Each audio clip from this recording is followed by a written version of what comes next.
नमस्कार मित्रों, मैं डॉक्टर दीपेश यादव। पिछली बार की तरह से ही हम प्रश्नोत्तरी भाग 2 का आयोजन कर रहे हैं। पिछली बार हमने 70 प्रश्नों को हल किया था। आज भी हम हिंदी साहित्य से संबंधित 70 प्रश्नों को देखेंगे। ये देखें, पहला प्रश्न, अनुभूति के द्वंद से ही प्राणी के जीवन का आरंभ होता है। उच्च प्राणी मनुष्य भी केवल एक जोड़ी अनुभूति लेकर इस संसार में आता है। उक्त पंक्तियां किस निबंध से उद्धृत हैं? देखिए, ये आचार्य रामचंद्र शुक्ल का जो चिंतामणि संग्रह है, उस चिंतामणि संग्रह में जो निबंध हैं, 17 निबंध हैं, उन निबंधों में ये भाव या मनोविकार नामक निबंध की ये पंक्तियां हैं। तो इसका सही विकल्प होगा एक का सी। देखिए, ये 70 प्रश्न है, 70 प्रश्नों को यहाँ पर हम कर रहे हैं। इसके बाद इसकी उत्तरमाला दे रखी है, तो वहां से आप इसको दोबारा देख सकते हैं। तो ये कथन है, चिंतामणि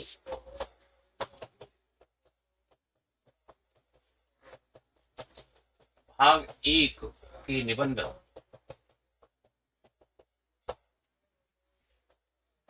भाव या मनोविकार।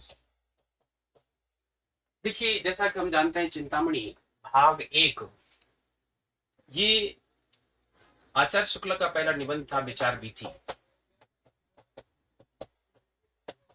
बीती सन 1930 ईस्वी की रचना है और इसमें शुक्ल जी के 13 निबंध संकलित थे।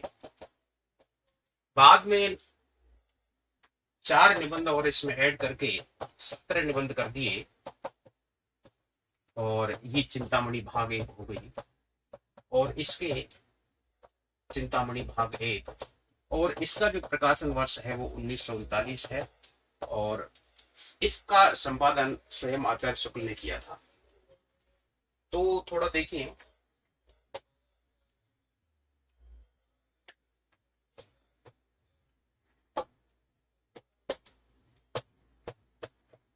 आचार्य शुक्ल के निबंधों की अगर हम बात करें तो ये पूछ लिया जाता है कि आचार्य रामचंद्र शुक्ल का चिंतामणि, ये 4 भाग हैं। चिंतामणि भाग 1 1939 ईस्वी, 17 निबंध हैं और संपादक हैं आचार्य शुक्ल।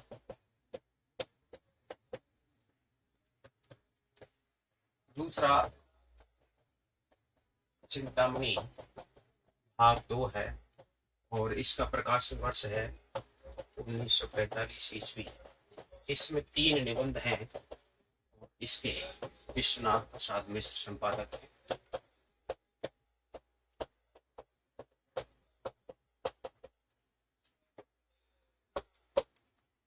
तीसरा चिंतामणि भाग 3 1983 ईस्वी, 21 निबंध हैं इसमें और डॉक्टर नामवर सिंह इसके संपादक। चौथे की बात करें, चिंतामणि भाग 4 2004, इसका प्रकाशन वर्ष है। इसमें कुल निबंधों की संख्या 47 है और डॉक्टर ओम प्रकाश और कुसुम चतुर्वेदी इसके संपादक हैं। तो ये आचार्य शुक्ल के चिंतामणि नाम से ये 4 संकलन हैं, जिसमें पहले संकलन के संपादक स्वयं आचार्य शुक्ल थे। जैसा कि हम जानते हैं, 1930 में विचार बीथी नाम से निबंध संग्रह संकलित किया था आचार्य शुक्ल ने, जिसमें 4 निबंध और जोड़ करके 1939 में इसमें चिंतामणि भाग 1 को संकलित कर दिया। तो एक बार आरपीएससी में पूछा गया था कि चिंतामणि भाग 1 ये काफी महत्वपूर्ण है, चिंतामणि भाग 1 का प्रकाशन वर्ष क्या है? तो 1939 प्रकाशन वर्ष है इसका। कुल निबंधों की संख्या 17 है, जिसमें से 10 भाव या मनोविकार से संबंधित निबंध हैं और 4 इनके इसमें सैद्धांतिक निबंध हैं और 3 व्यावहारिक निबंध हैं। दूसरा चिंतामणि भाग 2 है, इसका प्रकाशन वर्ष 1945 है और इसमें 3 निबंध संकलित हैं। तो आपसे पूछ लिया जाए कि बताइए सबसे कम निबंध किस संकलन में संकलित हैं। तो दूसरे भाग में सबसे कम निबंध संकलित हैं। तीसरा भाग चिंतामणि भाग 3 1983 में 21 निबंध संकलित हैं इसमें, और इसका संपादन डॉक्टर नामवर सिंह ने किया था। चिंतामणि भाग 4 2004 संपादन किया था डॉक्टर ओम प्रकाश और कुसुम चतुर्वेदी ने। 2004 इसका संपादन वर्ष है और सबसे अधिक इसमें निबंध हैं, 47 निबंध हैं। तो ये जो प्रश्न था कि अनुभूति के द्वंद से ही प्राणी के जीवन का आरंभ होता है, उच्च प्राणी मनुष्य भी केवल एक जोड़ी अनुभूति लेकर इस संसार में आता है, उक्त पंक्तियां किस निबंध से उद्धृत हैं। तो ये भाव या मनोविकार से संबंधित जो निबंध है, तो इसमें जो 10 निबंध हैं भाव या मनोविकार से, जैसे देख रहे हैं इनको,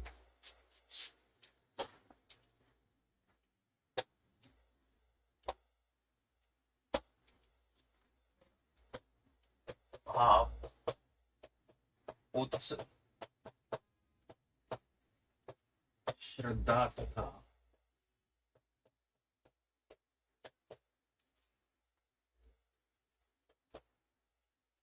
देखिए यहाँ पर जो पहला निबंध है ये भाव या मनोविकार से संबंधित निबंध है।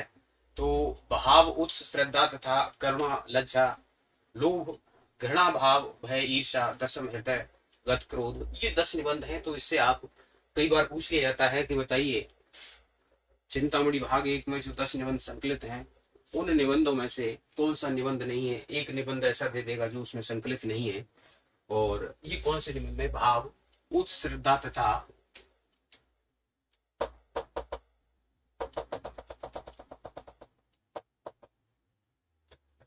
करुणा, लज्जा, लोभ,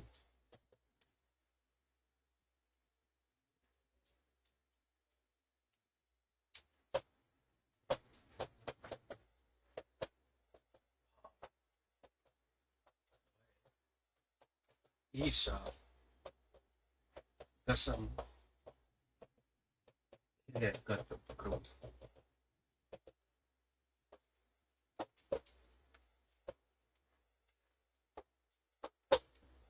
तो पहला है भाव या मनोविकार, दूसरा है उत्साह, तीसरा है श्रद्धा, भक्ति। ध्यान रखिए श्रद्धा और भक्ति शीर्षक नहीं है, श्रद्धा भक्ति है जो यूपी हायर एजुकेशन के पाठ्यक्रम में लगा हुआ है। और चौथा है करुणा और प्रीति। पांचवा है लज्जा और ग्लानि।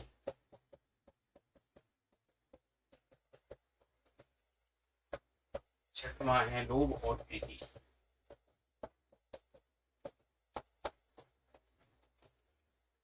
लज्जा और ग्लानि, लोभ और प्रीति। और सातवां है घृणा। आठवां है भय। नौवां है ईर्ष्या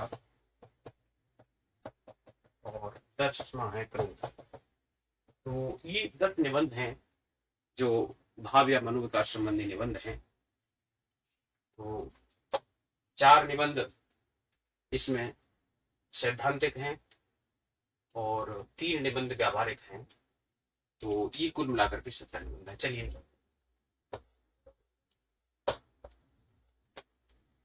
नेक्स्ट प्रश्न देखिए, बट वृक्ष की छाया में किस लेखक द्वारा किसकी स्मृति को सुरक्षित रखने के लिए लिखी गई है। देखिए बट वृक्ष की छाया में ये जीवनी है और ये जीवनी बट वृक्ष की छाया में 2004 में लिखी गई जीवनी है अमृतलाल नागर।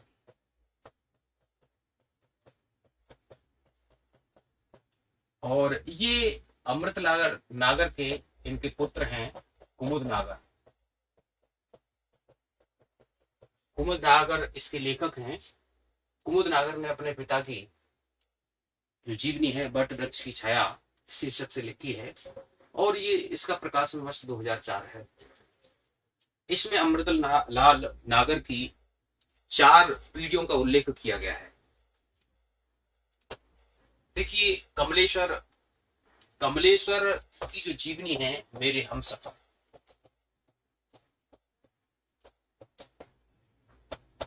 ये इनकी पत्नी ने लिखी थी,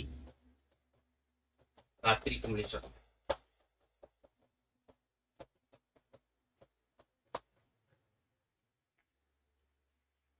अमृत राय अमृत राय ने अपने पिता प्रेमचंद की जीवनी लिखी थी, प्रेमचंद की जीवनी लिखी है, और इसका शीर्षक है कलम का सिपाही। कलम का सिपाही, और कलम का सिपाही 1962 की रचना है। और प्रेमचंद की पत्नी शिवरानी देवी ने भी इससे पूर्व 1944 में प्रेमचंद घर में नाम से प्रेमचंद की जीवनी लिखी है, और अंग्रेजी में डॉक्टर मदन गोपाल ने प्रेमचंद की जीवनी कलम का मजदूर नाम से लिखी है। और पहले डॉक्टर मदन गोपाल ने यह जीवनी अंग्रेजी में लिखी थी और फिर उसका हिंदी में अनुवाद किया था। तो प्रेमचंद से संबंधित ये 3 जीवनियां, एक उनकी पत्नी शिवरानी देवी की प्रेमचंद घर में, उनके पुत्र अमृत राय के द्वारा प्रेमचंद की जीवनी 1962 जिस पर साहित्य अकादमी पुरस्कार भी प्रदान किया गया है, और 1962 में भारत चीन युद्ध हुआ था। 1962 में लिखी गई थी जीवनी। 1962 में कोई भी साहित्य अकादमी पुरस्कार नहीं प्रदान किया गया था। पहला 1955 में माखनलाल चतुर्वेदी को उनकी काव्य कृति हिम तरंगिनी पर साहित्य अकादमी पुरस्कार प्रदान किया गया था। लेकिन 1962 में भारत चीन युद्ध के कारण कोई भी साहित्य अकादमी पुरस्कार नहीं प्रदान किया गया। प्रश्न पूछ लिया जाता है किस वर्ष साहित्य अकादमी पुरस्कार प्रदान नहीं किया गया 1962 में। और 1962 में लिखी गई प्रेमचंद की जीवनी कलम का सिपाही अमृत राय के द्वारा इसको 1963 का साहित्य अकादमी पुरस्कार प्रदान किया। तो ये देखिए अमृत राय की जीवनी। हजारी प्रसाद द्विवेदी, देखिए हजारी प्रसाद द्विवेदी की जीवनी विश्वनाथ त्रिपाठी ने लिखी है। तो बट वृक्ष की छाया में किस लेखक द्वारा किसकी स्मृति को सुरक्षित रखने के लिए लिखी गई है, तो इसका सही विकल्प होगा अमृतलाल नागर। देखिए नेक्स्ट, राही मासूम रजा के द्वारा रचित उपन्यास नहीं है। देखिए राही मासूम रजा का जो चर्चित उपन्यास था आधा गांव, जिसमें गाजीपुर के गंगोली नामक गांव को केंद्र में रखा गया है। ये पूछ लिया जाता है कि आधा गांव के केंद्र में कौन सा गांव है, गंगोली नामक गांव है। और उस पहले उपन्यास लिखने ही से राही मासूम रजा को इतनी ख्याति मिली थी। ऐसी ख्याति पहली कृति पर बहुत कम लेखकों को मिला करती है। 1966 की रचना है। तो राही मासूम रजा, राही मासूम रजा। तो इनके जो उपन्यास हैं उन उपन्यासों की अगर हम बात करें तो देखें, आधा गांव वाले, राही मासूम रजा, जब सिर पर टोपी लगाकर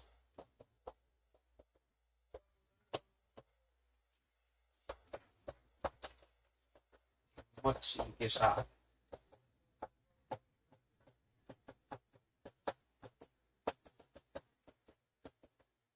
कटरा बाजार में जाते थे तो संतोष इनके पेट पर चढ़ जाता था। देखिए यहां से हम देखें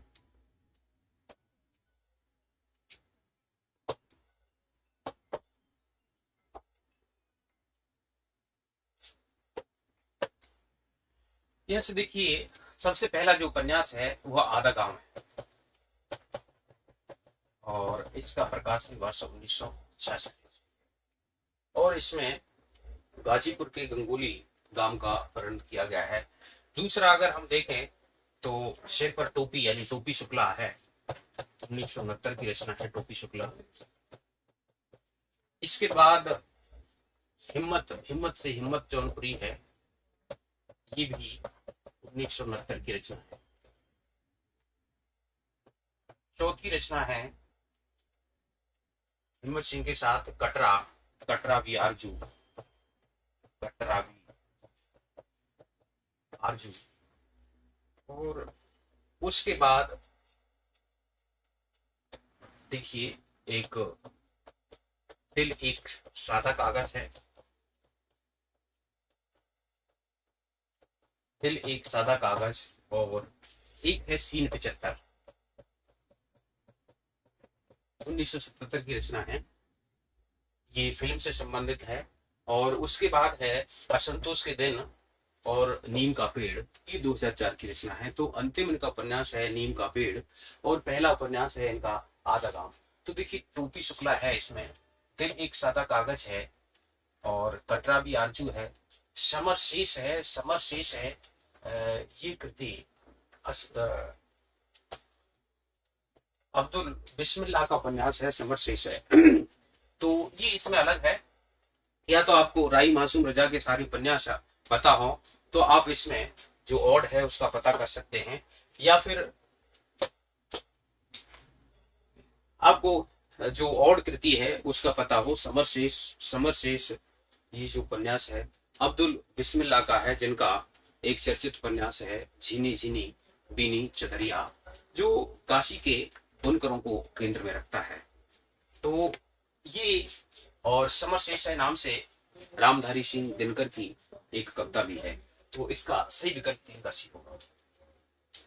आगे देखिए, भक्ति के आंदोलन की जो लहर दक्षिण से आई उसी ने उत्तर भारत की परिस्थिति के अनुरूप हिंदू मुसलमान दोनों के लिए एक सामान्य भक्ति मार्ग की भावना कुछ लोगों में जगाई। देखिए, भक्ति आंदोलन की जो लहर दक्षिण से आई उसी ने उत्तर भारत की परिस्थिति के अनुरूप हिंदू मुसलमान दोनों के लिए एक सामान्य भक्ति मार्ग की भी भावना कुछ लोगों में जगाई।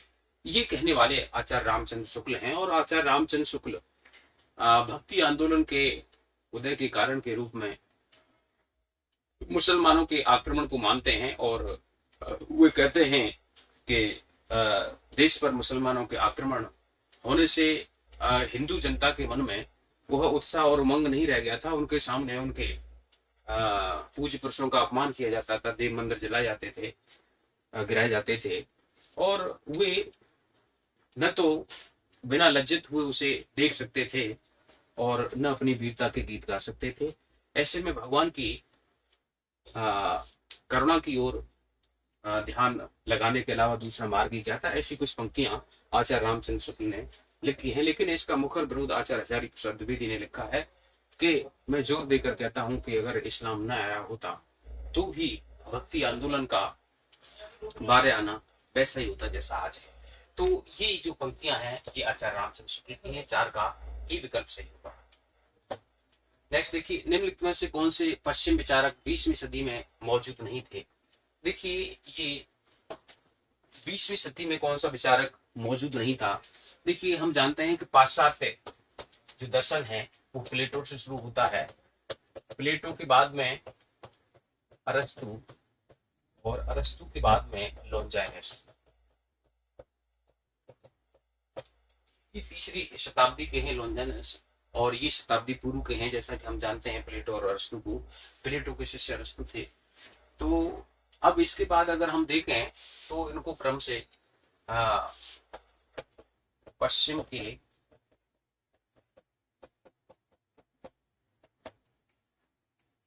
लोग वर्ड का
यहाँ से ये हम पता कर सकते हैं कि ये जो आलोचक हैं, कई बार पूछ लिया जाता है कि जो पाश्चात्य आलोचक हैं, इन पाश्चात्य आलोचकों का क्रम क्या है।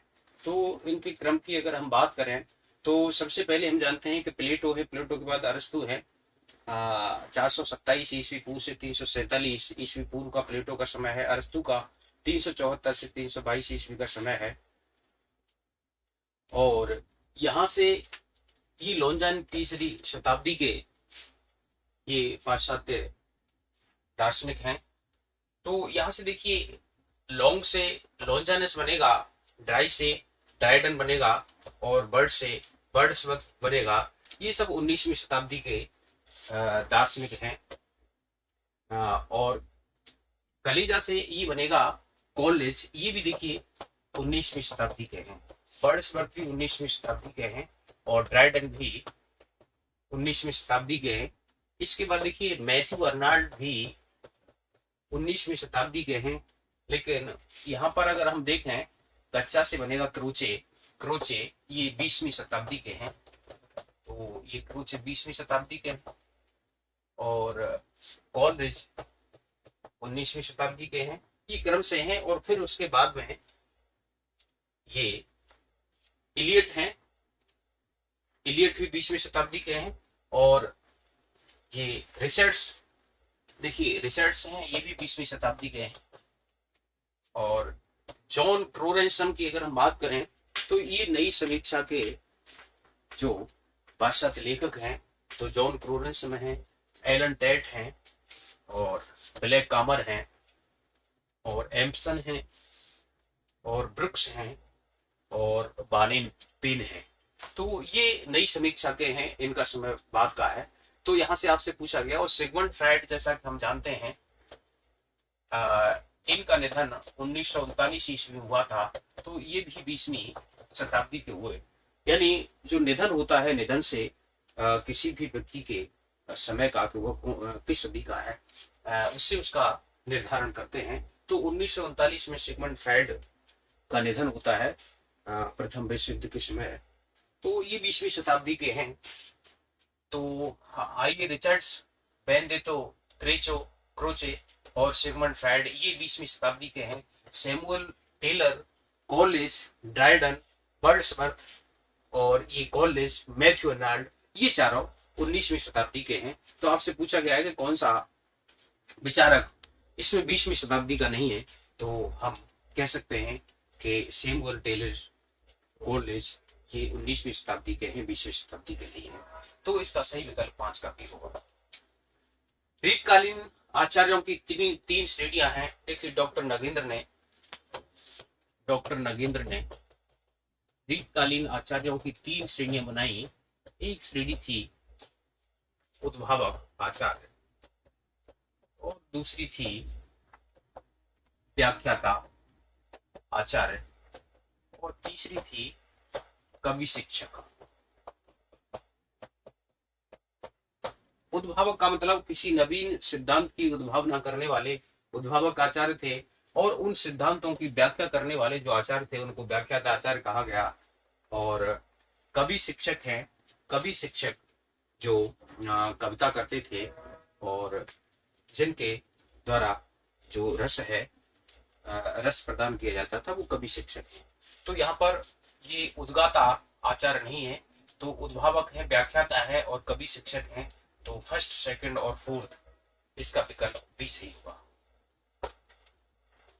रास पंचाध्यायी की प्रमुख विशेषता है। जैसा हम जानते हैं, रास पंचाध्यायी ये नंददास की रचना है और ये रोला छंद में लिखी गई है। तो पहला विकल्प, रास पंचाध्याय की प्रमुख विशेषताएं या रोला छंद में लिखी गई है, ये ठीक है। इसमें कृष्ण की रासलीला का विस्तार के साथ वर्णन किया गया है। देखिए इसमें रासलीला का विस्तार के साथ वर्णन है, ये बात ठीक है। इसमें अनप्रासाद युक्त साहित्यिक भाषा का प्रयोग किया गया है। देखिए हम जानते हैं कि नंददास के बारे में कहा जाता है कि नंददास और कब गड़िया नंददास जड़िया। तो इनका जो काव्य सौष्ठव है, काव्य सौष्ठव अष्ट छाप के जो 8 कवि हैं, या हम कहें कृष्ण संप्रदाय के जो कवि थे, उन सभी कवियों में काव्य सौष्ठव की दृष्टि से नंददास का जो साहित्य है वह उत्कृष्ट कोटि का है। तो उसमें अनप्रासाद युक्त साहित्यिक भाषा का प्रयोग किया गया है, ये बात ठीक है। इसमें दूरारूढ़ कल्पना दिखाई पड़ती है। देखिए, ये एक रासलीला है, और रासलीला एक वृत्तात्मक कृष्ण और गोपियों के बीच की लीला का इसमें एक वृत्तात्मक वर्णन है, तो उसमें कल्पना के लिए उतना स्थान नहीं है। तो इसका विकल्प ये गलत है। तो पहला, दूसरा और तीसरा इसका सही होगा, विकल्प भी सही होगा इसका। नेक्स्ट प्रश्न देखिए, सूरदास के बारे में आचार्य रामचंद्र शुक्ल द्वारा लिखित कौन से कथन सही हैं?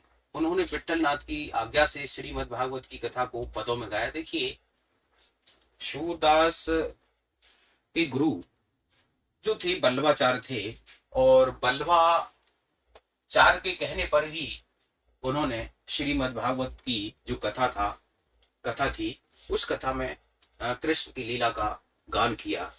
और जब वही विनय के पद गाया करते थे, बल्लवाचार्य से जब सूरदास की भेंट हुई, तो उन्होंने कहा था कि सूर है के काय को ज्ञात है कछ लीला गान कर। तो ऐसा कहने के बाद ये बल्लवाचार्य के द्वारा जब सूरदास से ऐसा कहा गया, तो फिर वह कृष्ण की लीला की तरफ अग्रसर हुए।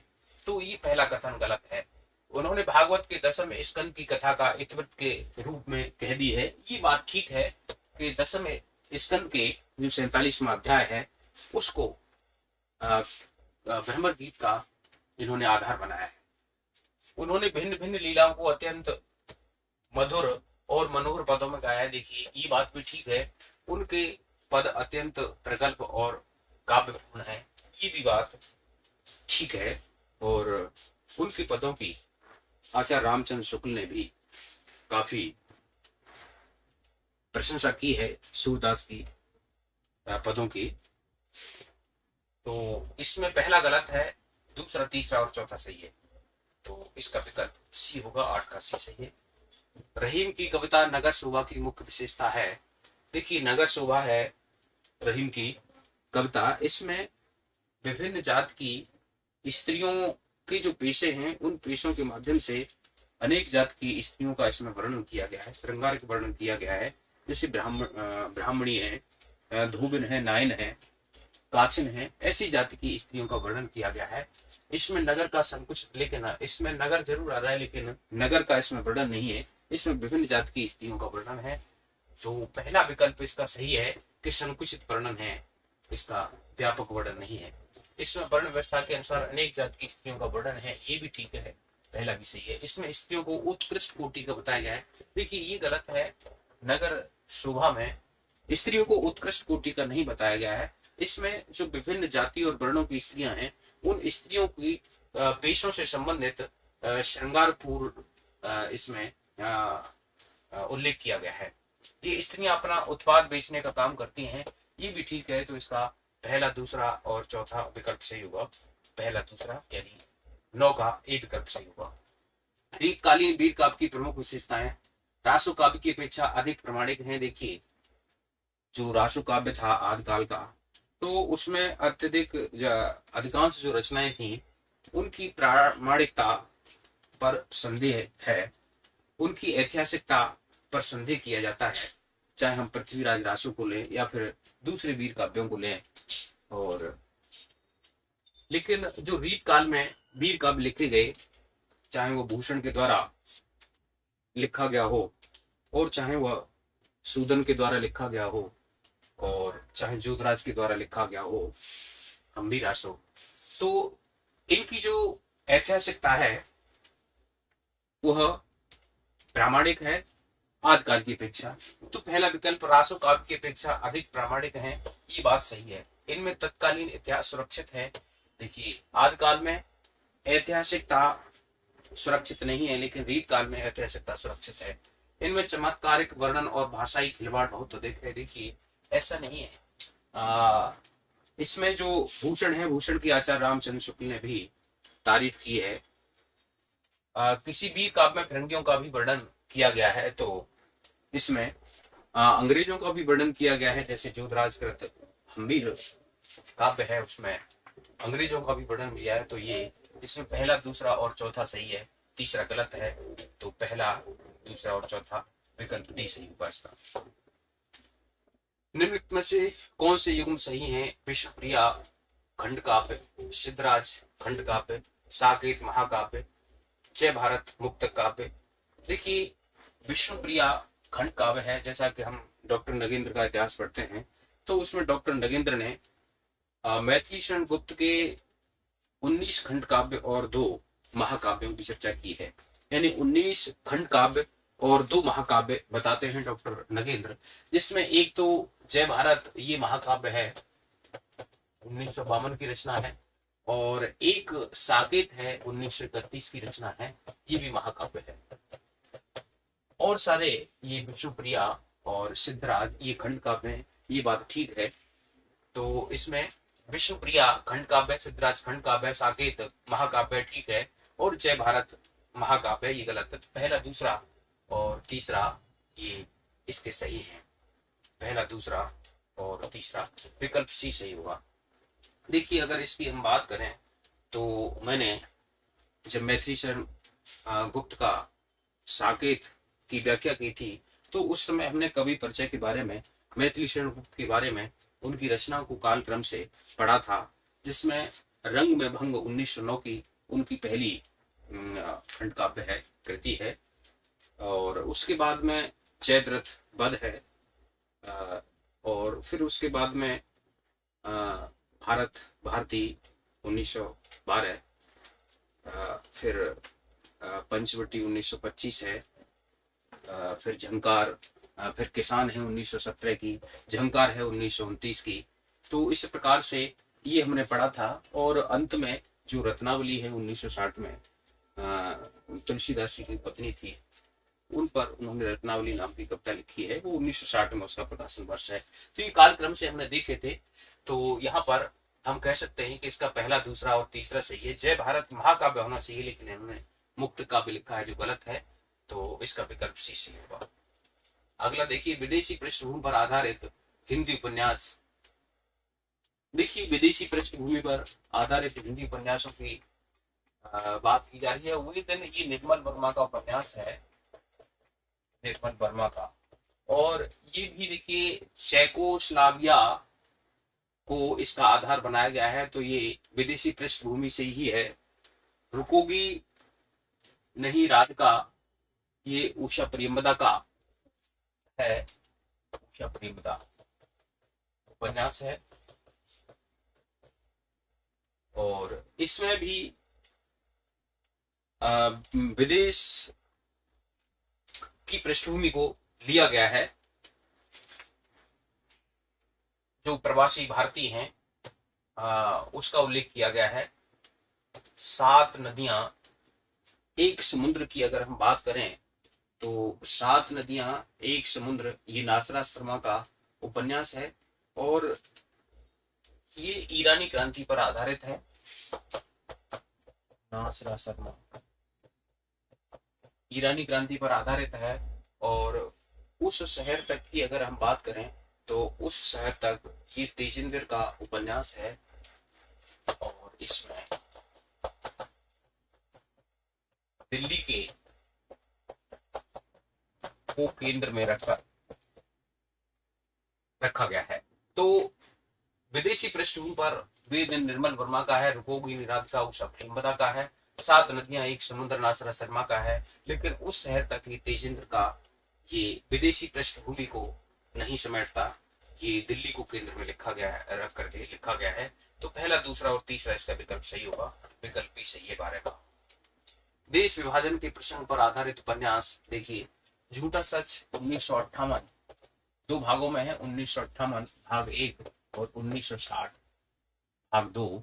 ये झूठा सच यशपाल का देश विभाजन से संबंधित उपन्यास है। देश विभाजन की त्रासदी का वर्णन किया गया है। स्वतंत्रता से पूर्व और स्वतंत्रता से के पश्चात का दस्तावेज है ये। तमस, ये भीष्म साहनी का उपन्यास है, भीष्म साहनी का उपन्यास है, और तमस भी देश विभाजन के प्रसंग पर आधारित है। कितने पाकिस्तान, ये कमलेश्वर का उपन्यास है, और इसी नाम से कमलेश्वर की एक कहानी भी है और उपन्यास भी है। तो ये कितने पाकिस्तान में भी पुराने जो मुसलमानों के आक्रमण हुए और उनकी परिणति क्या हुई, और आधुनिक समय में जो देश विभाजन हुआ, हिंदू मुस्लिम में जो आपस में बैर भाव हुआ, उसको लेकर के कमलेश्वर ने कितने पाकिस्तान लिखा है। और हम करें बात छोटे छोटे महायुद्ध, तो छोटे छोटे महायुद्ध ये रमाकांत की कृति है। और इसमें राजनीति भ्रष्टाचार का राजनीतिक भ्रष्टाचार का उल्लेख किया गया है। तो ये इसमें देश विभाजन पर आधारित है, तमस भी है, कितने पाकिस्तान भी है, लेकिन छोटे छोटे महायुद्ध ये रमाकांत का उपन्यास है। ये राजनीति और भ्रष्टाचार को इसका वर्ण विषय बनाया गया है। तो पहला, दूसरा और तीसरा सही होगा, 13 का एक तरफ सही है। नवनाथों में इनमें से कौन सम्मिलित नहीं है?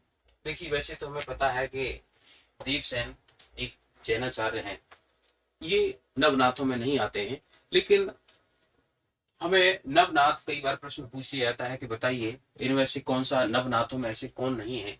तो देखें, इसमें जो नवनाथ हैं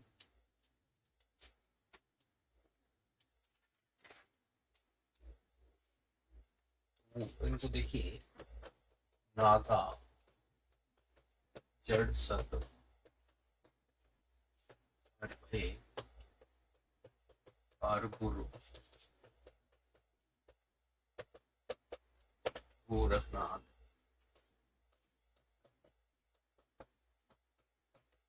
मल्ल्यार्जुन के,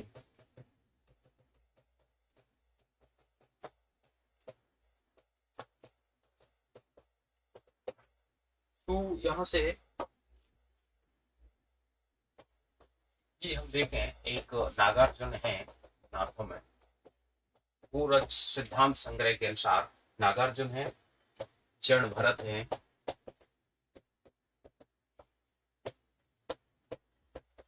सत्यनाथ है, हरिश्चंद्र है,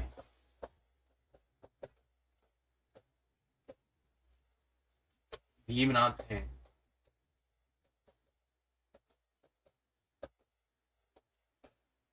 गोरखनाथ,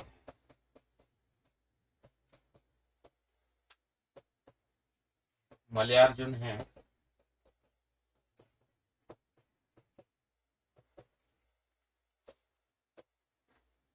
जालंधरनाथ, और 9 में चरपटनाथ। तो यहाँ से नागा, जटसत, हरिभय, अर, गुरु गोरखनाथ, मल्ल्यार्जुन के संग में जल गए चरपटनाथ। तो नागा से नागार्जुन, जड़ से जड़ भरत, सत से सत्यनाथ, हर से हरिश्चंद्र, भय से भा से भीमनाथ, और गोरखनाथ, मल्ल्यार्जुन, और जल से जालंधरनाथ, चरपटनाथ, ये 9 नाथ हैं। तो यहाँ पर गोरखनाथ है, नागार्जुन है, जड़ भरत है, ये नहीं है, विकल्प सी सही होगा। हिंदी का पहला रिपोर्टाज किस पत्रिका में प्रकाशित हुआ था? जैसा कि हम जानते हैं कि हिंदी का पहला रिपोर्टाज 1938 ईस्वी में, हिंदी का पहला रिपोर्टाज 1938 ईस्वी में रूपा पत्रिका में प्रकाशित हुआ था, और इसका नाम था लक्ष्मीपुरा। और शिवदान सिंह चौहान इस रिपोर्टाज के लेखक थे। शिवदान सिंह चौहान मार्क्सवादी आलोचक हैं। तो इसका सही विकल्प रूपा होगा। रूपा पत्रिका का संपादन सुमित्रानंद पंत किया करते थे। नेक्स्ट देखिए, हर्योदकृत काव्योपवन का प्रकाशन वर्ष क्या है? देखिए, हर्योद का एक कविता है काव्योपवन, और इसका प्रकाशन वर्ष 1909 है। हर्योद को कवि सम्राट के नाम से भी जाना जाता है। हरिऔध के जो प्रबंध काव्य हैं, तो इसमें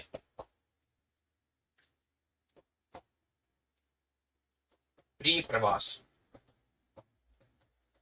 ये 1914 ईस्वी की रचना है और हिंदी खड़ी बोली का प्रथम महाकाव्य माना जाता है प्रिय प्रवास। और अब देखिए, जैसे प्रिय प्रवास से हमें पता चल रहा है, प्रिय प्रवास ये कृष्ण कथा पर आधारित है। कृष्ण के बचपन से मथुरा जाने तक की कथा का इसमें वर्णन है। और प्रिय प्रवास, इसमें सर्ग पूछ लिए जाते हैं, 17 सर्ग हैं प्रिय प्रवास में। दूसरा, अगर हम बात करें तो पारिजात, 1937 ईस्वी की रचना है। ये इसमें 15 सर्ग हैं। पारिजात का जो विषय है ये आध्यात्मिक विषय है। और तीसरा जो इनका प्रबंध काव्य है वह है वैदेही वनवास। और वैदेही वनवास ये 1914 है, इसको बदलिए 1941 ईस्वी का प्रकाशन वर्ष है। और इसमें सर्गों की संख्या 18 है। जैसा कि वैदेही से पता चल रहा है, वैदेही सीता जी को कहते हैं और सीता के वनवास पर आधारित है, यानी ये रामायण की कथा का आधार बना करके वैदेही वनवास की रचना की गई है। तो 16 का सही विकल्प होगा सी। प्रसाद ने अपने किस नाटक में मुख्य नारी मुक्ति की समस्या को उठाया है? जैसा कि हम जानते हैं, जयशंकर प्रसाद ने अनेक नाटकों की रचना की। उनमें स्कंदगुप्त को आचार्य शुक्ल प्रसाद का सर्वश्रेष्ठ नाटक मानते हैं। वैसे सर्वमान्य मत चंद्रगुप्त को प्रसाद का सर्वश्रेष्ठ नाटक माना जाता है, लेकिन अगर पूछ लिया है कि आचार्य रामचंद्र शुक्ल प्रसाद के किस नाटक को उनका सर्वश्रेष्ठ नाटक मानते हैं, तो आचार्य शुक्ल स्कंदगुप्त को मानते हैं। मुख्यतः नारी मुक्ति की समस्या जो ध्रुव स्वामी है, ये ध्रुव स्वामी में उठाई गई है, तो इसका सही विकल्प 17 का डी होगा। सम्मिलित कीजिए। अकहानी की बात करें तो हम जानते हैं अकहानी ये गंगा प्रसाद विमल इसके प्रयुक्ता है। सक्री कहानी राकेश वत्स की है। समांतर कहानी कमलेश्वर और सचेतन कहानी महीप सिंह। कमलेश्वर ने सचेतन कहानी आंदोलन चलाया था और ये सारिका पत्रिका के माध्यम से सारिका पत्रिका का संपादन करते थे। और प्रेमचंद की जो हंस पत्रिका थी, हंस पत्रिका का संपादन प्रेमचंद के बाद में यहाँ पर राजेंद्र यादव ने शुरू किया था। तो इसका देखिए, एक का 3 और एक का 4 3 और 1 2 इसका सही विकल्प होगा। देखिए 4 3 1 2 पहला विकल्प ए सही है। फिर उपशिष्ट जानते हैं लॉन्जानेस की कृति है। पोएटिक्स अरस्तु की है। एस्थेटिक्स क्रोचे की है। यौन प्लेटो की है। तो इसका सही विकल्प होगा 3 4 2 1। 3 4 2 1 सी विकल्प इसका सही होगा।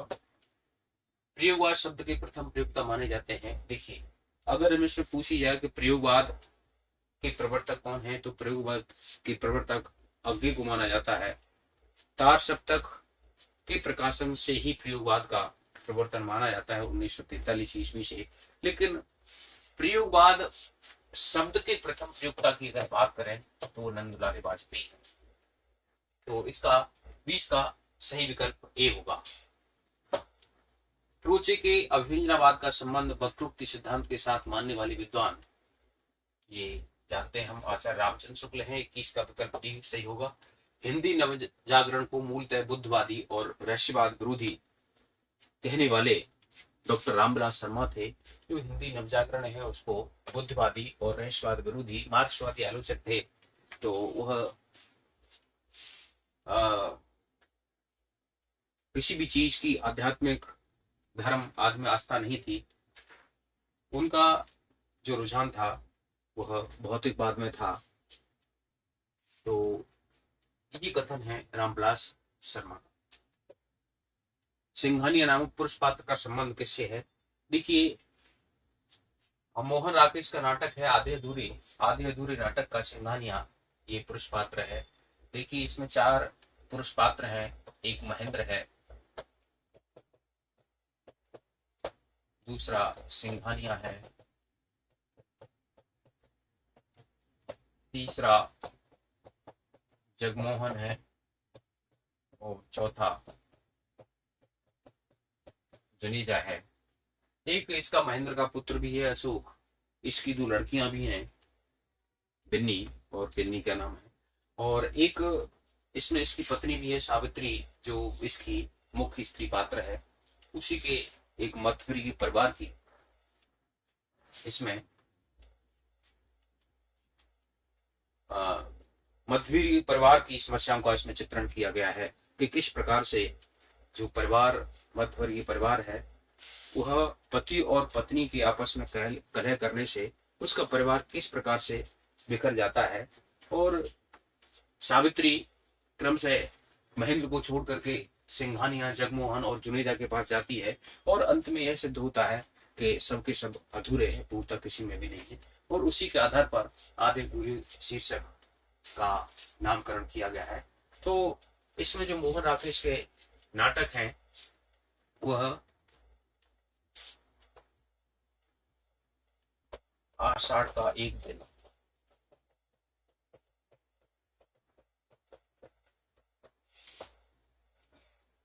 लहरों की राजहंस,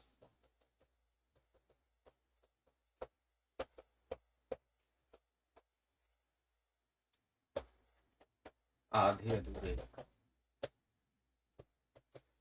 1969 की रचना है, और पैरों तले की जमीन।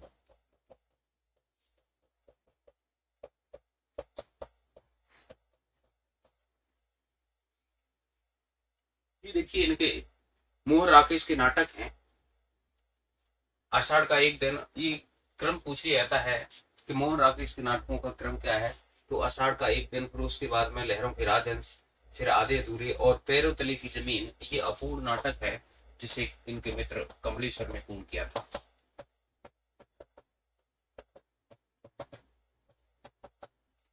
तो ये देखिए, इसका सही विकल्प सिंघानिया नामक पुरुष पात्र आधे अधूरे का है। 8वां सर्ग ये सुरेंद्र वर्मा का नाटक है। अंधा योग धर्मवीर भारती का है, गीत नाट्य है। चंद्रकांता 1888 की रचना है, देवकी नंदन खत्री की है।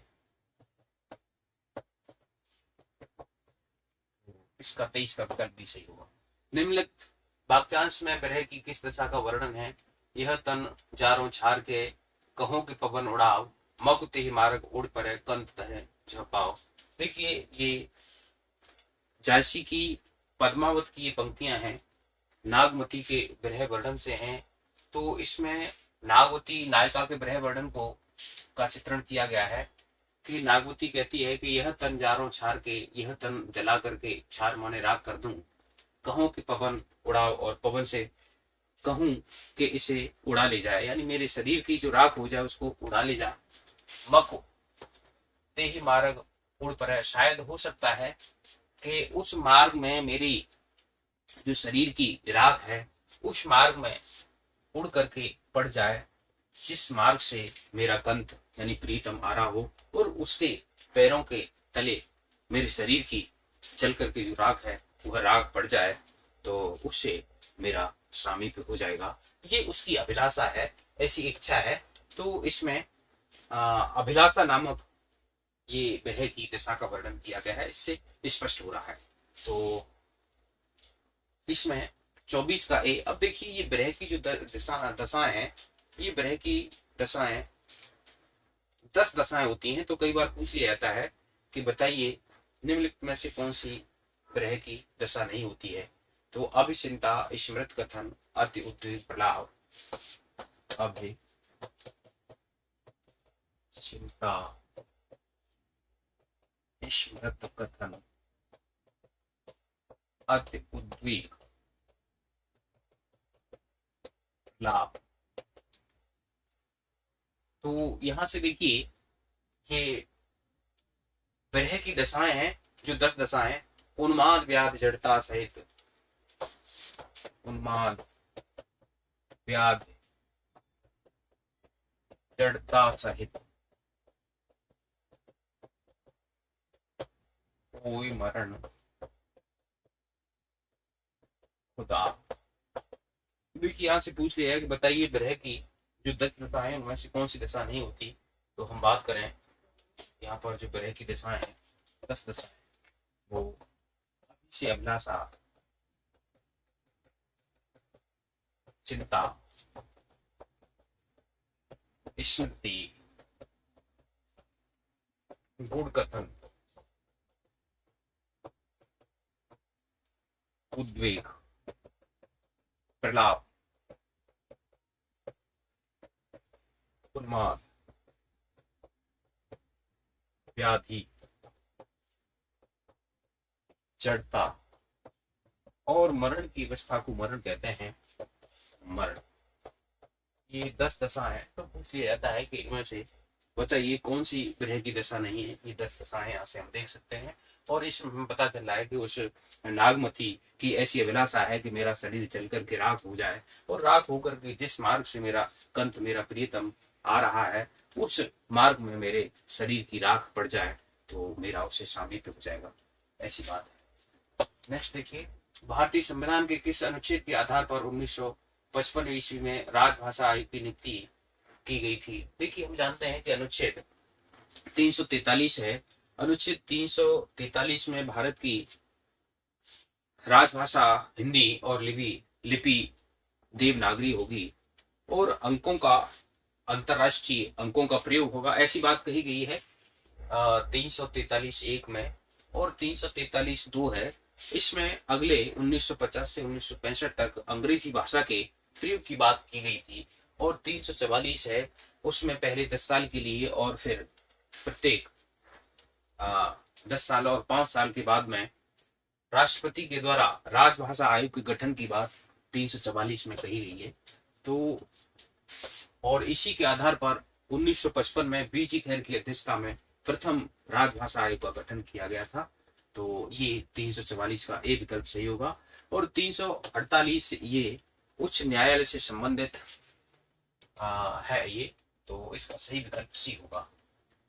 उच्च न्यायालय की जो भाषा प्रयोग होती है उसमें 348 में इसका उल्लेख किया गया है।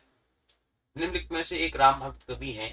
देखिए कृष्णदास ये अष्टछाप के कवि हैं। ध्रुवदास भी हम जानते हैं ये कृष्ण कवि हैं। श्री भट्ट भी ये कृष्ण काव्यधारा के कवि हैं।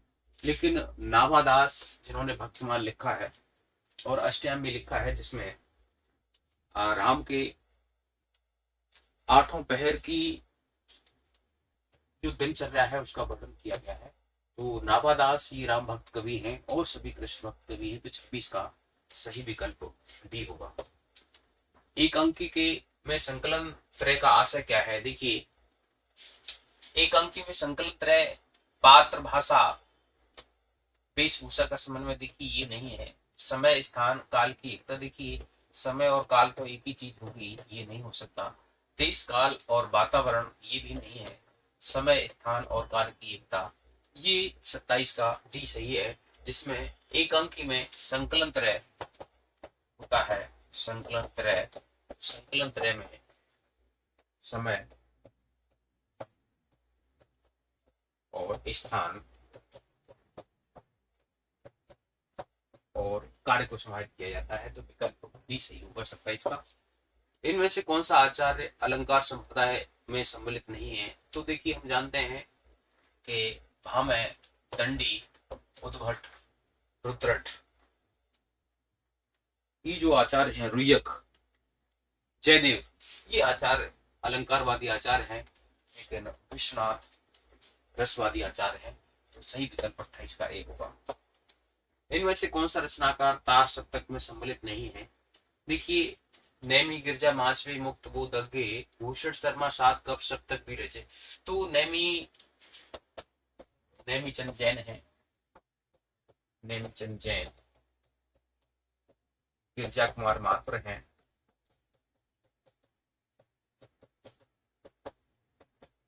नेमी गिरजा माचवे, प्रभाकर माचवे हैं।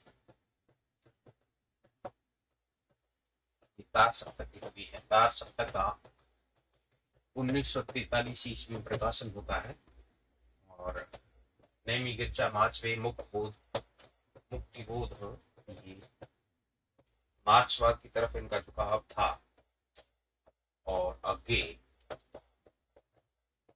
जो प्रयोगवाद और नई कविता के प्रवर्तक माने जाते हैं भारत भूषण अग्रवाल,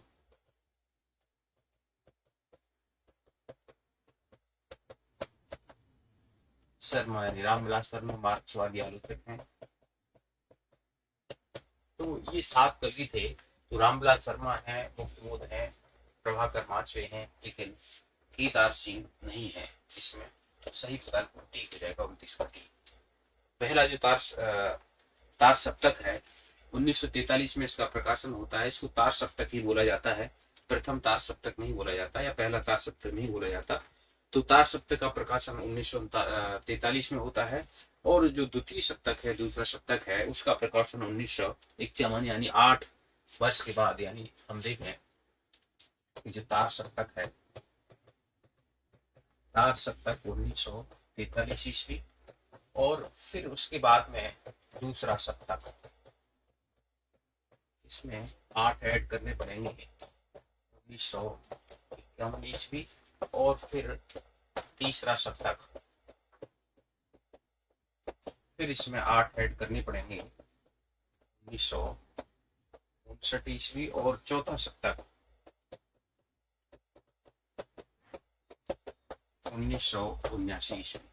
ये तार सप्तकों जो 4 सप्तक हैं उनके प्रकाशन वर्ष हैं। परीक्षा गुरु उपन्यास का रचना काल क्या है? देखिए, परीक्षा गुरु उपन्यास लाला श्रीनिवास दास का उपन्यास है और इसे आचार्य शुक्ल ने हिंदी का प्रथम उपन्यास माना है और इसका प्रकाशन वर्ष 1882 है। 30 का सही विकल्प बी होगा। वचन की जो वक्रता भाव प्रेरित होती है वह काव्य होती है। यह कथन किस विद्वान का है?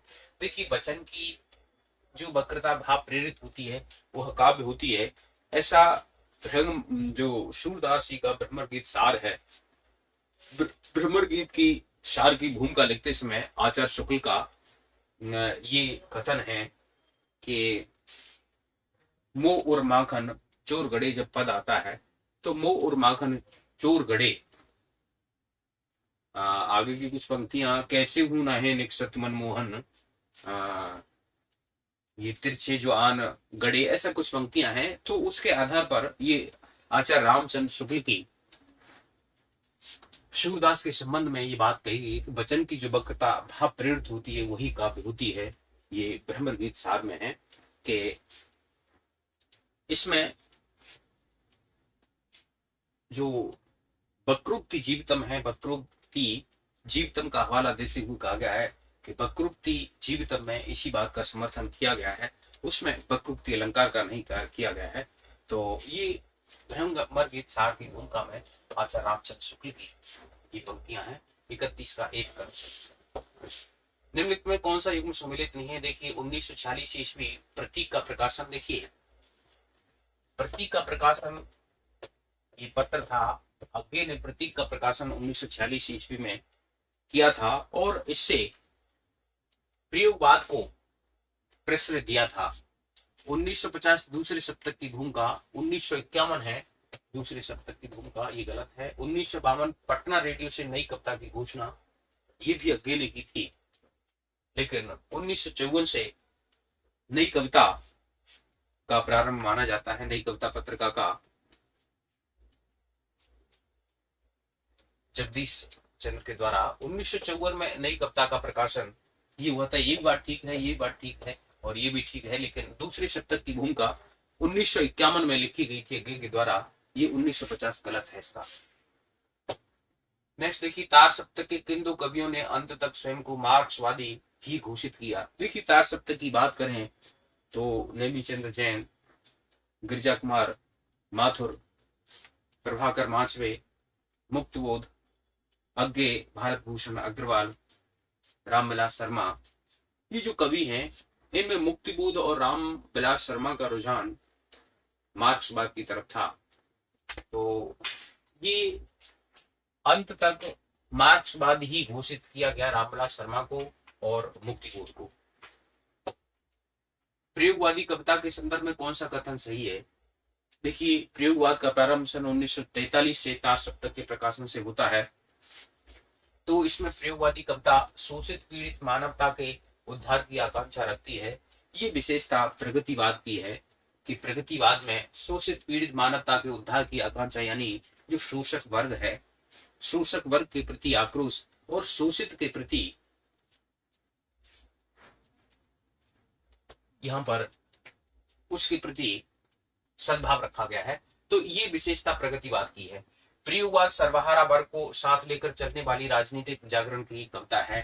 देखिए, प्रगतिवाद सर्वहारा वर्ग को साथ लेकर के चलने वाली राजनीतिक जागरण की कविता है, क्योंकि ये मार्क्सवाद है, मार्क्सवाद का ही ये कविता में रूपांतरण है। प्रयोगवाद शहरी मध्यम वर्गीय बुद्धिजीवी वर्ग का काव्य आंदोलन है, यही बात ठीक है, विकल्प सी ठीक है। प्रयोगवादी कविता का दौर राष्ट्रीय स्वाधीनता आंदोलन का चरम युग रहा है, अतः प्रयोगवादी कविता में प्रखर राष्ट्रीय चेतना की अभिव्यक्ति मिलती है।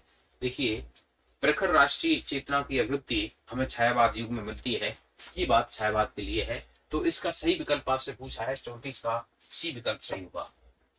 तार सप्तक में शामिल कवि नहीं है। देखिए, नेमी, गिरिजा कुमार माथुर, माचवे, भारत भूषण अग्रवाल और नंद किशोर आचार्य नहीं है, ये चौथे सप्तक के कवि हैं। तो ये इसमें 35 का सी विकल्प सही हो जाएगा। जैसा कि अभी मैंने बताया था, नेमी, तार सप्तक, तार सप्तक के कवि। तार सप्तक का प्रकाशन 1943 ईस्वी में है। नेमी, गिरजा, माचवे, मुक्तिबोध,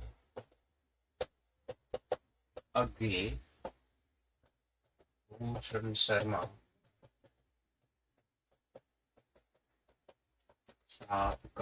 सप्तक वीर अजीब।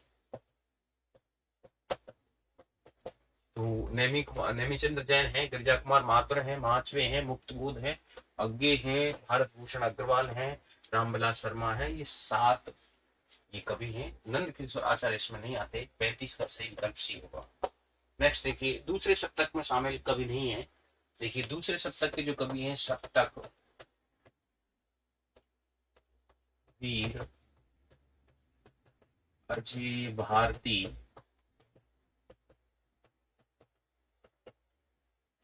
मैथा माथुर, संचले, रघुवीर, भवानी, व्यास बहादुर। तो ये देखिए, दूसरे सप्तक के कवि हैं सप्तक वीर अजय भारती, धर्मवीर भारती, धर्मवीर भारती हैं, नरेश मेहता हैं, शकुंत माथुर हैं। देखिए, नरेश मेहता आ गया, शकुंत माथुर हैं, संग चले रघुवीर, रघुवीर सहाय हैं, भवानी प्रसाद मिश्र हैं, व्यास हैं, शमशेर बहादुर हैं। तो ये है, देखिए, शमशेर बहादुर हैं और भवानी प्रसाद मिश्र हैं, लेकिन अवधेश कुमार नहीं है। तो ये विकल्प इसका 36 का डी सही हो जाएगा। चतुर्थ सप्तक में शामिल कवि नहीं है। देखिए, चतुर्थ सप्तक की बात करें तो तीजे सप्तक में हुए सर्वेश्वर बेलाग, कीर्त कुमार, केदार सिंह शाही, मदन प्रयाग। देखिए, चौथे सप्तक में हुए राजे सुमन, राम अवदेशा, कुंभज नंद और स्वदेशा। देखिए, राजे सुमन, राम अवदेशा, कुंभज नंद और स्वदेशा। ये देखिए, राजे सुमन राजे चौथे सप्तक में है। देखिए, राजेंद्र कृष्ण रहे पहले से।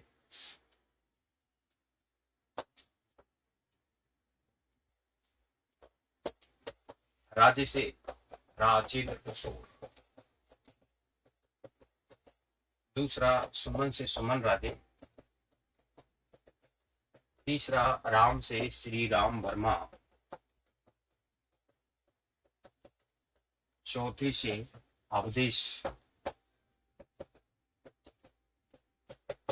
कुमार हैं, कुंभज हैं, राजकुमार कुंभज।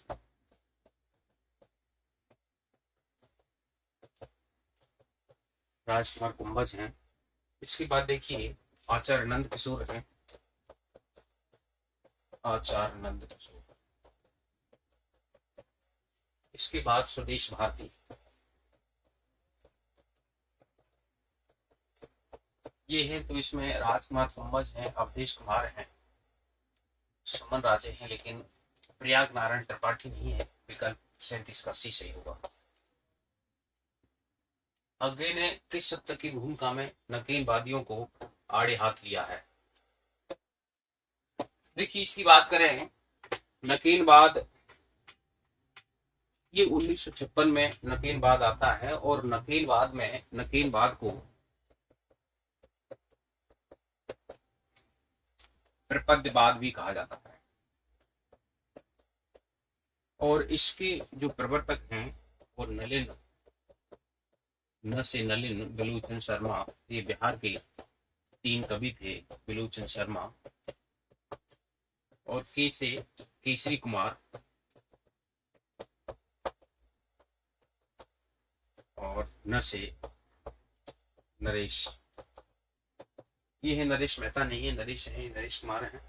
तो ये प्रपद्यवाद ये 1956 में आता है, और इसको प्रपद्यवाद भी कहते हैं। प्रपद्यवाद का मतलब ये है कि जो प्रयोगवाद है, प्रयोगवाद को पद्य रूप में व्यक्त करना, इन्होंने नकीनवाद को प्रपद्यवाद कहा था।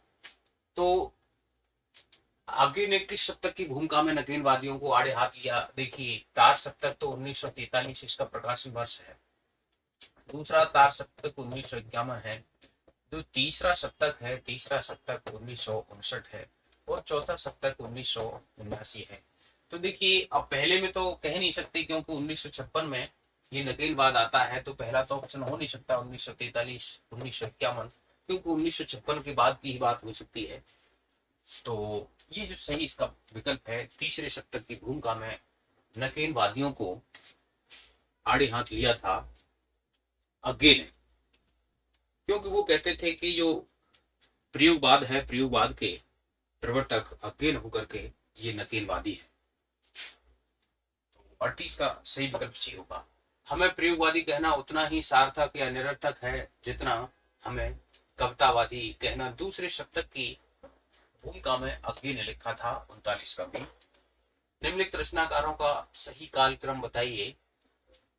देखिए इन रचनाकारों का सही कालक्रम अगर हम देखें तो हम जानते हैं कि जो अग्गे हैं, अग्गे का जन्म 1911 में होता है, रामविलास शर्मा 1912 में, मुक्तिबोध ये 1917 में, और नेमीचंद जैन 1919 में इनका जन्म होता है।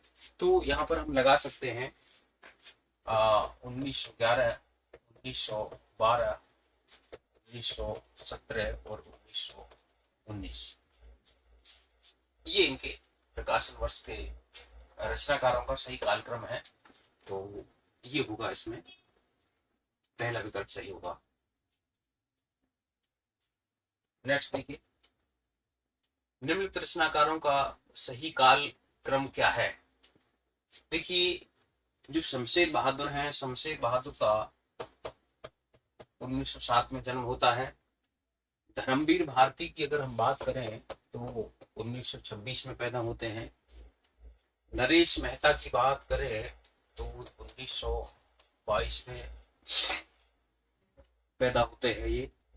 और भवानी प्रसाद मिश्र की बात करें तो इनका, भवानी प्रसाद मिश्र का, ये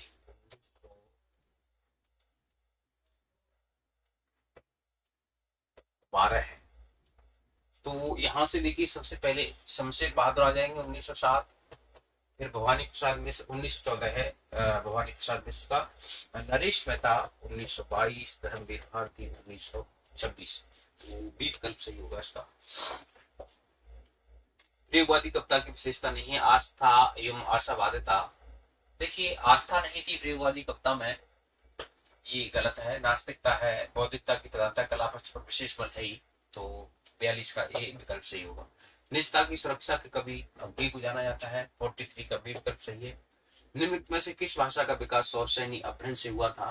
तो देखिए सौर सैनी अभ्रंश से जो भाषा विकसित हुई, गुजराती, राजस्थानी और पश्चिमी हिंदी का विकास हुआ। पंजाबी, मराठी और सिंधी का नहीं हुआ। 44 का विकल्प ए सही होगा। शिव सिंह सरोज, ये 1883 की रचना है। सबसे पहले दारसद दत्तासी ने 1839 में इस्तवार द ला लिटरेचर एंद्वी ए हिंदुस्तानी नामक फ्रेंच भाषा में इतिहास लिखा था। फिर उसके बाद 1883 ईस्वी में शिव सिंह सेंगर ने शिव सिंह सरोज नामक इतिहास ग्रंथ लिखा था। और इन दोनों में वर्णानुक्रम पद्धति का प्रयोग किया गया है। 45 का सी सही विकल्प है। आदिकालीन काव्य ग्रंथों में कथा कहने की परंपरा को लक्ष्य करके पृथ्वीराज रासो के संदर्भ में किस आलोचक का कथन है?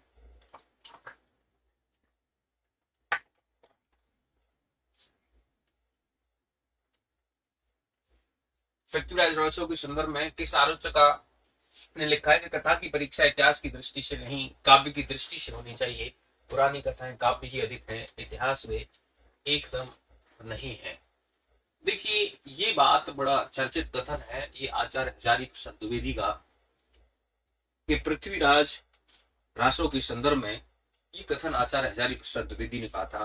और पृथ्वीराज रासो को सुख सुखी संवाद के रूप में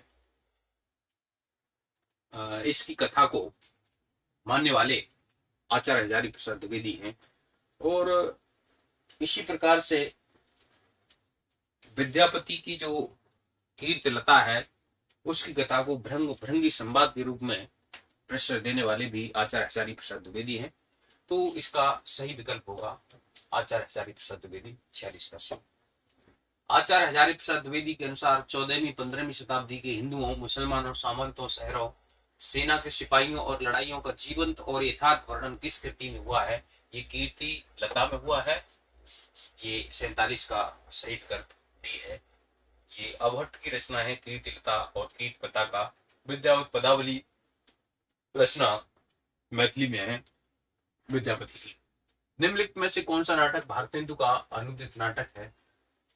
भारतेंदु का जो अंधेर नगरी नाटक था, जब हमने पढ़ा था, तो उसमें भारतेंदु से संबंधित जो महत्वपूर्ण बिंदु थे, रसा उपनाम से उर्दू में लिखा करते थे, उनके कौन से नाटक अनुदित हैं और कौन से नाटक उनके मौलिक नाटक हैं। सबसे पहले उन्होंने अनुदित नाटकों से नाटक लेखन का प्रारंभ किया और उन्होंने 1883 में नाटक नाम का एक निबंध भी लिखा था, जो आलोचनात्मक निबंध है, सैद्धांतिक आलोचना का प्रथम निबंध माना जाता है। तो इसमें आपसे पूछा गया है कि कौन सा नाटक भारतेंदु का अनुदित नाटक है। तो अनुदित नाटकों को हमने पढ़ा था, तो चाहे तो हम अनुदित नाटकों वाले जो वाक्य था उसको पढ़ लें तो ये प्रश्न को हम हल कर लेंगे, या फिर जो मौलिक नाटक हैं उनके मौलिक नाटकों को पढ़ लें तो फिर ये हल हो जाएगा। जैसे हमने देखा था कि भारतेंदु के जो अनुदित नाटक थे, पहले उन्होंने लिखे थे कि विद्या रूपी रत्न पाकर धनवान कर्पूर मंजरी की जननी को राक्षस से मुक्त कराना दुर्लभ है। दुर्लभ से दुर्लभ बंधु और विद्या से विद्या सुंदर। विद्या सुंदर 1868 का उनका नाटक है, पहला नाटक है, अनुदित नाटक है। तो विद्या रूपी रत्न पाकर, पाकर से पाखंड विखंड बनेगा, तो ये देखिए भारतेंदु का अनुदित नाटक हो गया। अगर इससे अगर हम नहीं लेते तो इनके जो मौलिक नाटक हैं, मौलिक नाटक के वैदिक काल में प्रेम विष पीने से नील देवी की ऐसी दुर्दशा हो गई कि वह देवी अंधी होकर के सती हो गई। तो सती प्रताप अंतिम मौलिक नाटक है भारतीय नृत्य का। और अंधी से अंधेर नगरी 1881 की रचना है। तो वैदिक काल में प्रेम से प्रेम जोगिनी, विश्व से विशस्य विश्वोत्तम, ये तीनों आ जाते हैं तो हमें पता चलता है कि पाखंड विखंडन भारत हिंदू का अनुदित नाटक है। ये वैदिक हिंसा, प्रेम जोगिनी और विश्व से विश्वोत्तम ये मौलिक नाटक है। बल्लभाचार्य की मृत्यु के बाद किसने कहा था, पुष्ट मार्ग का जहां जात है सो जागो, कुछ ले न हो सो ले हो, ये कहने वाले अष्ट छाप के प्रवर्तक, अष्ट छाप के संस्थापक विठल नाथ थे। ये बल्लभाचार्य के पुत्र थे विठल नाथ। और अष्ट छाप जैसे 6 और 5 1565 में अष्ट छाप की रचना होती है, स्थापना होती है विठल नाथ के द्वारा। और इसमें जो 8 कवि हैं, 8 कवि, 4 जो कवि थे वो तो बल्लभाचार्य के शिष्य थे, और 4 जो कवि थे वो विठल नाथ के शिष्य थे। ये थे देखिए कुम्भन दास जो उम्र में सबसे बड़े थे, फिर सूरदास, परमानंद दास, और कृष्णदास। ये तो 4 बल्लभाचार्य के शिष्य थे। और 4 थे शीत स्वामी, गोविंद स्वामी,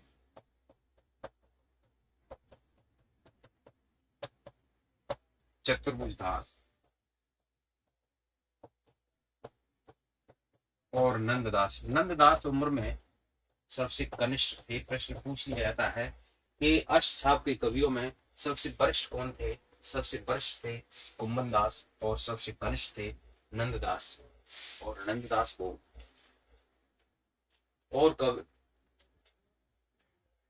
और कवि गढ़िया, नंददास जड़िया, ये नंददास के संबंध में उक्ति है। और यहाँ पर ये प्रश्न पूछ लिया जाता है कि बताइए पिता पुत्र का संबंध रखने वाले अष्टछाप के 2 भक्त कवि कौन से हैं। तो ये चतुर्भुज दास थे, ये कुम्भन दास के पुत्र थे। तो कुम्भन दास के पुत्र चतुर्भुज दास थे, इनमें पिता पुत्र का संबंध है, ये कहने वाले विठलनाथ थे 49 पाटी। सूर सागर में जगह जगह दृष्टिकूट वाले पद मिलते हैं, यह भी विद्यापति का अनुकरण है। देखिए यहाँ पर सूर सागर में जगह जगह जो दृष्टिकूट वाले पद मिलते हैं, ये विद्यापति का अनुकरण बताने वाले आचार्य रामचंद्र शुक्ल हैं। एक सारंग का उदाहरण लेकर के जो विद्यापति का है कि सारंग का उदाहरण दिया है कि सारंग के कई अर्थ होते हैं, ऐसा ही एक पद विद्यापति की पदावली में आया है और ऐसा ही एक पद सूरदास ने लिया है। तो उस आधार पर उसका हवाला देते हुए ये जो कथन है आचार्य रामचंद्र शुक्ल का कथन है, ब्रह्मांड का गीत सार की भूमिका में 50 का सील कर होगा। और जैसा कि हम जानते हैं कि भ्रमर गीत सार 1925 में लिखा गया था। आचार्य रामचंद्र शुक्ल की जो रचना है तो इन्होंने सबसे पहले शुक्ल गोसाई जायसी ब्रह्म रहस्य इतिहास बीती की चिंता मिटी रस की चिंता खास। तो यहां से अगर हम देखें शुक्ल का सबसे पहला जो निबंध है गोस्वामी तुलसीदास है, तुलसीदास के ऊपर गोस्वामी तुलसीदास 1923। उसके बाद जायसी ग्रंथावली की भूमिका है, जायसी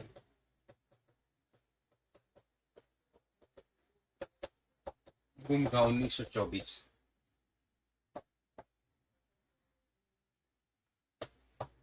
उसके बाद भ्रमर गीत सार भ्रमर गीत सार की भूमिका 1925 में।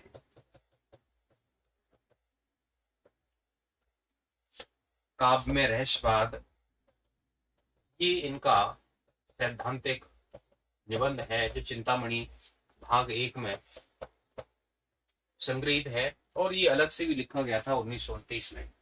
और इसी वर्ष हिंदी साहित्य का इतिहास 1929 में लिखा था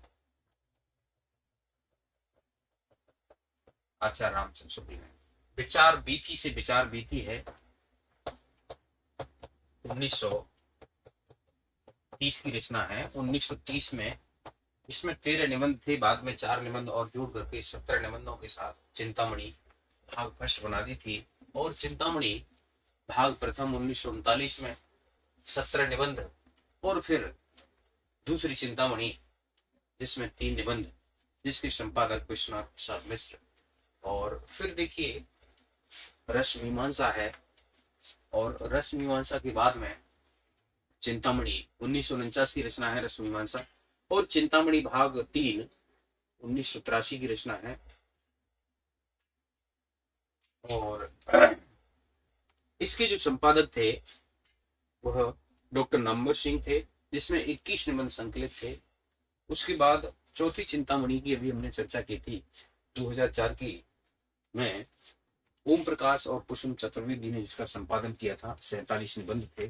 तो ये कई बार आचार्य शुक्ल के रचनाओं को कालक्रम से पूछ लेता है कि कालक्रम से, तो सबसे पहले गोस्वामी तुलसीदास, फिर जायसी ग्रंथावली, भ्रमर गीत सार, काव्य में रहस्यवाद, हिंदी साहित्य का इतिहास, विचार बीथी, चिंतामणि भाग 1, चिंतामणि भाग 2, फिर उसके बाद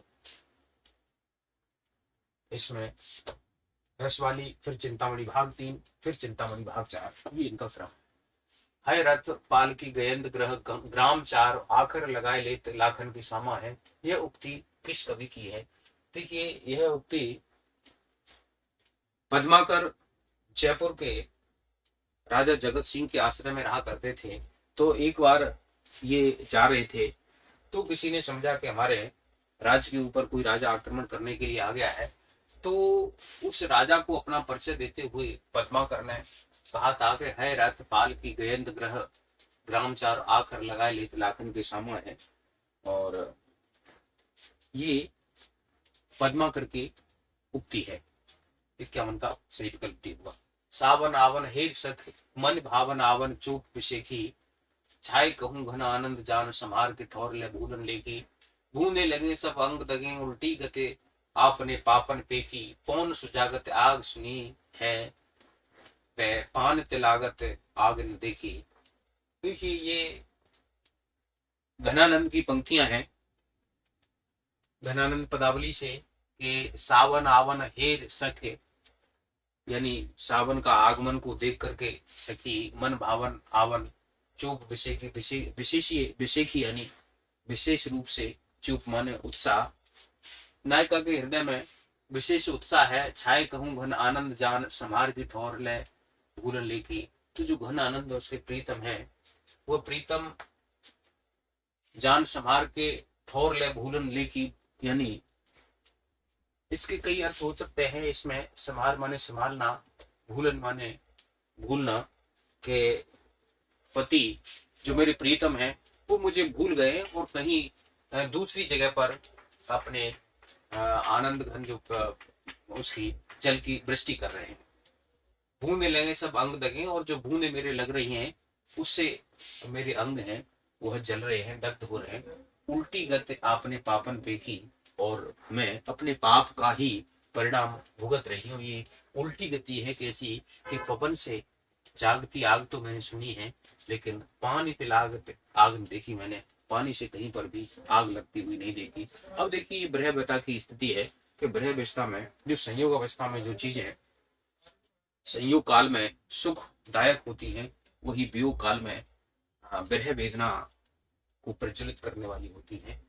तो ये इस सबैया में ब्रह्मणी नायिका की किस मन स्थिति का चित्रण किया गया है। तो देखिए पुलत्ता तो नहीं हो सकता, मार्मिक स्थिति जरूर है उसकी, विरह वेदना का इसमें चित्रण किया गया है, मार्मिक स्थिति है। अब देखिए रोमांच भी नहीं है और संकोच का तो प्रश्न पैदा नहीं होता, तो विकल्प से आप देख सकते हैं कि ये जो नायिका है, नायिका अपने प्रीतम के विरह में व्यथित हो रही है और उसमें पुलक नहीं हो सकती, रोमांच नहीं हो सकता, संकोच नहीं हो सकता, ये मार्मिक स्थिति का वह व्यथा का ही वर्णन हो सकता है। प्रिय की शुद्ध सी ये सरिता है, ये कानन कान तार सुसज्जित, मैं तो नहीं किंतु है मेरा हृदय किसी प्रीतम से परिचित, जिसके प्रेम पत्र आते हैं प्राय सुख संवाद समय। मुक्त पंक्तियां किस कब की हैं?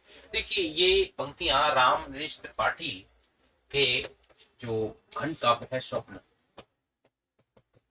1929 की रचना है, तो उससे ये पंक्तियां ली गई हैं। जैसा कि हम जानते हैं कि राम नरेश त्रिपाठी की रचना है, जो खंड काव्य है, इनको क्रम से पूछ लिया जा रहा है। राम नरेश त्रिपाठी के मिलन, पथिक,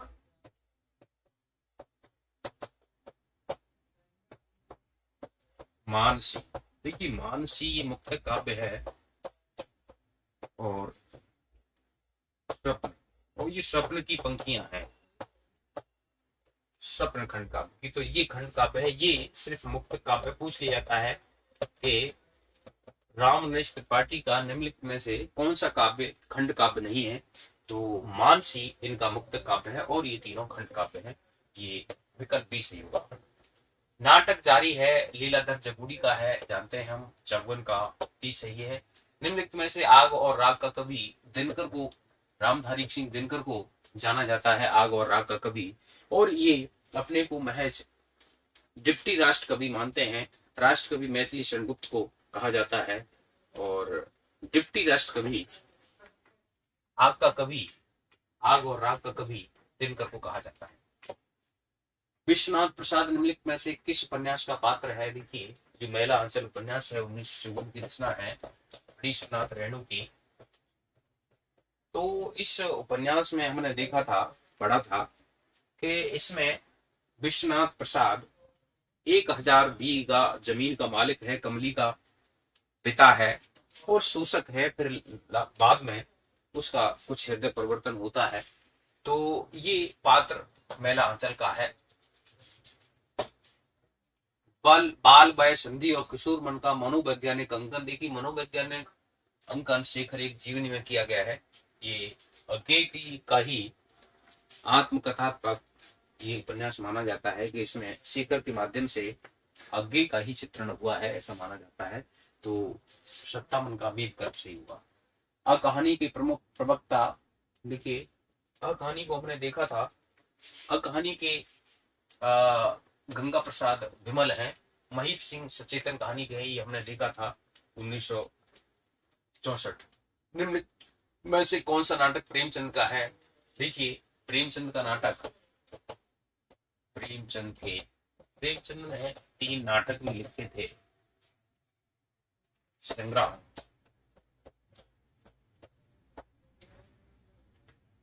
1921 की रचना है, करबला 1924 की, और प्रेम की विधि, ये प्रेमचंद के 3 नाटक हैं, संग्राम, करबला और प्रेम की विधि। तो करबला नाटक है। कृष्णार्जुन युद्ध, ये माखनलाल चतुर्वेदी का नाटक है, चतुर्वेदी का नाटक है। देखिए जय पराजय, ये उपेंद्रनाथ अस्क का है, उपेंद्रनाथ अस्क का नाटक है।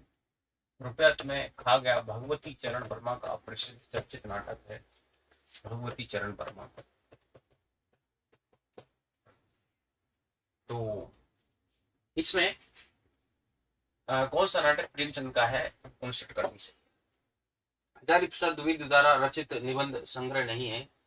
देखिए नाथ संप्रदाय, ये हम जानते हैं हजारी प्रसाद द्विवेदी का है, साहित्य का मर्म भी हजारी प्रसाद द्विवेदी का है। लालित मीमांसा कालदास की लालित योजना और मध्यकालीन बोध के विविध स्वरूप, और ये जो रचना है साहित्य सहचर, ये हजारी प्रसाद द्विवेदी के निबंध संग्रह है, लेकिन प्रबंध प्रभाकर ये बाबू गुलाब राय का निबंध संग्रह है। बाबू गुलाब राय का निबंध संग्रह है, तो 60 का सही विकल्प भी होगा। प्रगतिवाद शीर्षक पुस्तक के लेखक कौन है? देखिए, प्रगतिवाद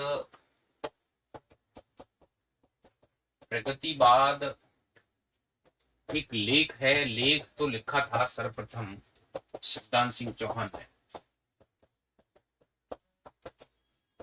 मार्क्सवादी आलोचक हैं सिद्धांत सिंह चौहान, लेकिन प्रगतिवाद नामक शीर्षक से जो पुस्तक लिखी है, पुस्तक ये शिव कुमार मिश्र ने, डॉक्टर शिव कुमार मिश्र ने लिखी है।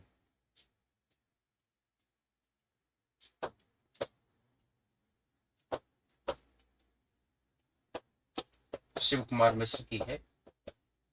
शिव कुमार मिश्र ही मार्क्सवादी आलोचक हैं, और इनकी एक चर्चित रचना है मार्क्सवादी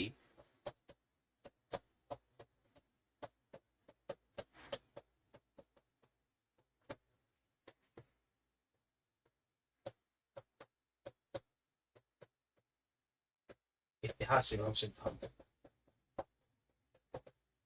मार्क्सवादी इतिहास एवं सिद्धांत है इनकी कृति।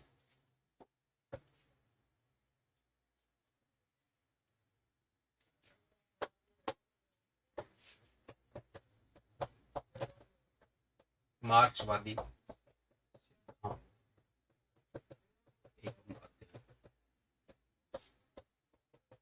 1975 में सोवियत लैंड नेहरू पुरस्कार भी इस पर मिला था। 1973 की रचना है, और इनकी एक चर्चित भक्ति काव्य और लोक जीवन प्रगतिवाद, प्रसाद की कामायनी गंगा, वृंदावन लाल वर्मा उपन्यास एवं कला, यथार्थवाद, मार्क्सवाद देव मूर्तियां नहीं गढ़ता,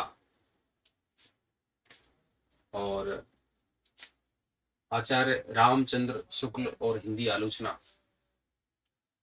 इसके साथ ही इन्होंने कई पुस्तकों का संपादन भी किया है। तो ये जो प्रगतिवाद शीर्षक पुस्तक है, ये शिव कुमार मिश्र की है। ये जलेश के अध्यक्ष भी रहे थे जनवादी लेखक संघ के।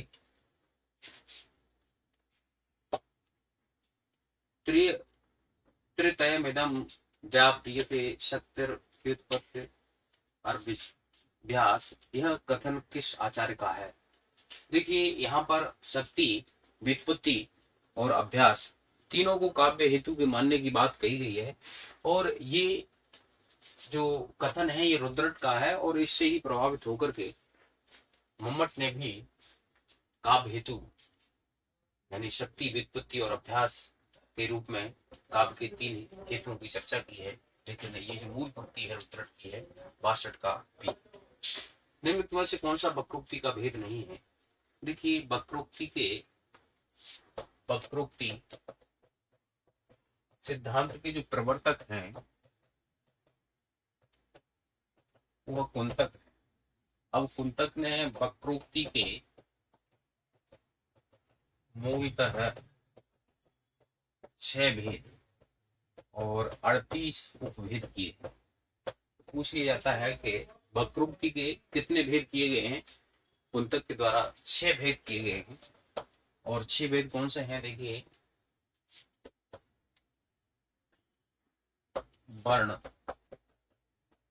विन्यास वक्रता, पद पूर्वार्ध वक्रता, पद परार्ध वक्रता, वाक्य वक्रता,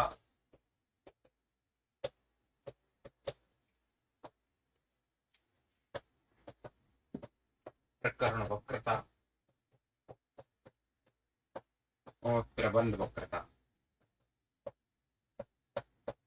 ये 6 भेद किए हैं वक्रोक्ति के कुंतक ने। तो वर्ड विन्यास वक्रता है, पद पूर्वार्ध वक्रता है, प्रकरण वक्रता है, लेकिन उक्ति विन्यास वक्रता नहीं है। ये 63 का विकल्प ए सही होगा। जन्म काल की दृष्टि से निम्नलिखित कवियों का सही अनुक्रम है। तो देखिए यहाँ पर रामानंद, रामानंद के बाद कबीर, रैदास, नानक, दादू दयाल, मलुकदास, ये इनका क्रम है। तो यहाँ से हम देख सकते हैं कि सबसे पहले देखिए कबीर हैं 1498 ईस्वी इनका जन्म वर्ष है। और नानक की बात करें तो 1569 ईस्वी है। दादू 1644 है। दादू 1644 है। और सुंदरदास का 1696 के आसपास ये या 56 के आसपास ऐसा कुछ है।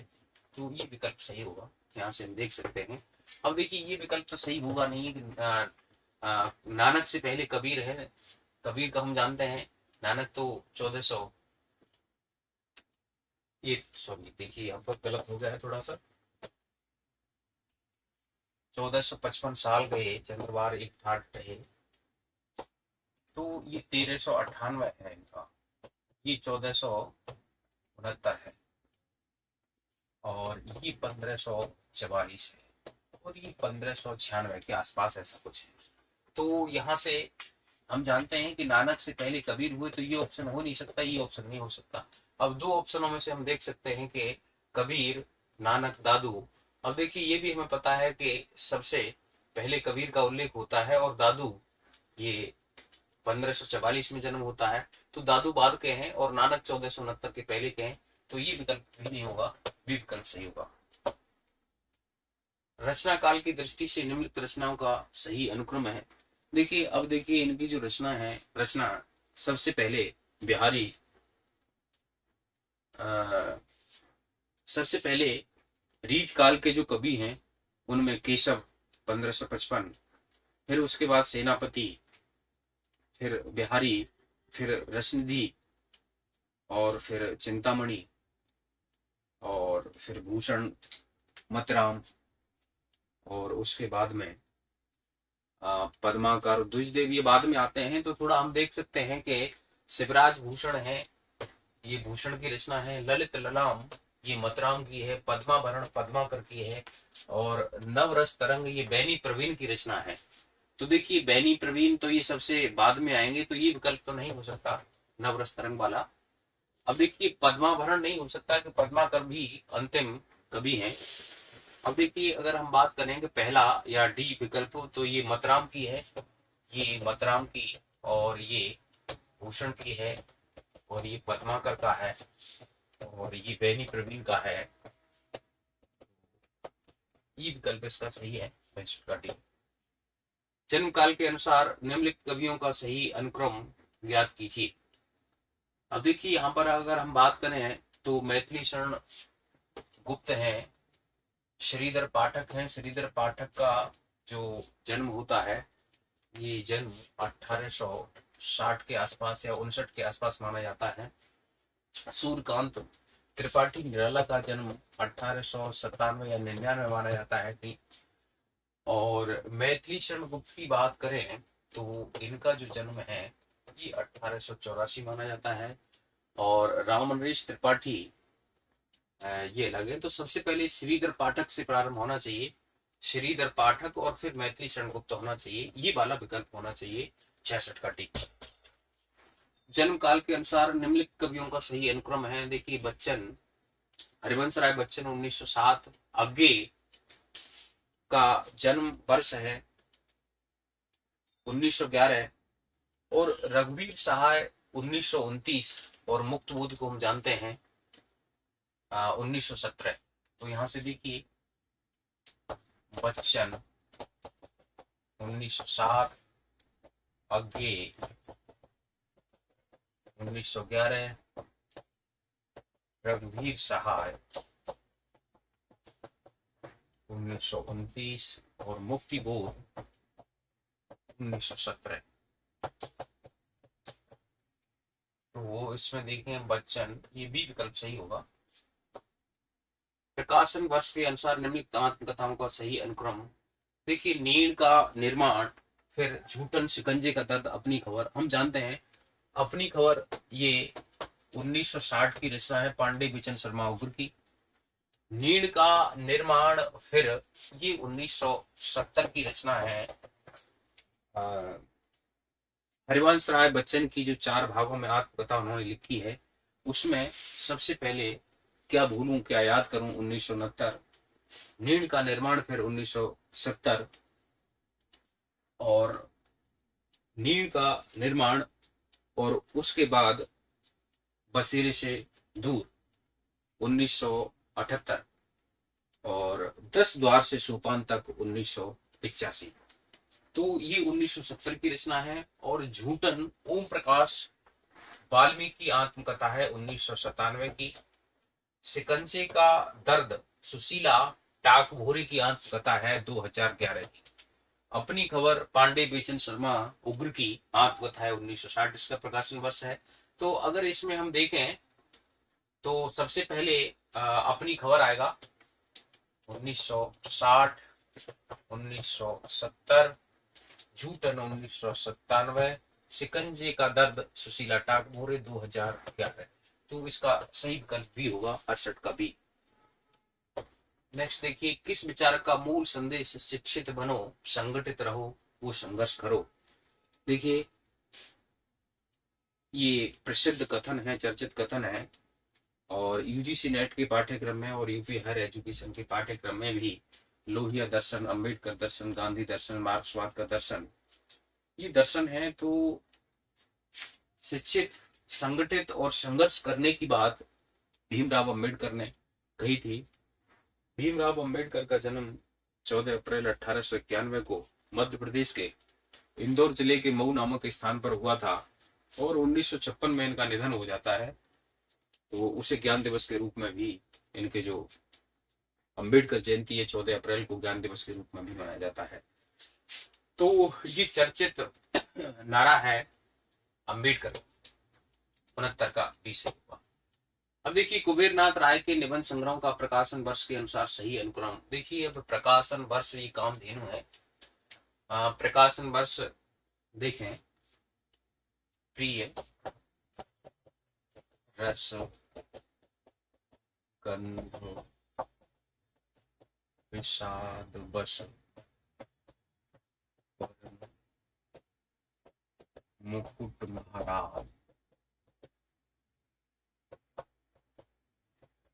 काम पत्र दृष्टितर मरल आभास।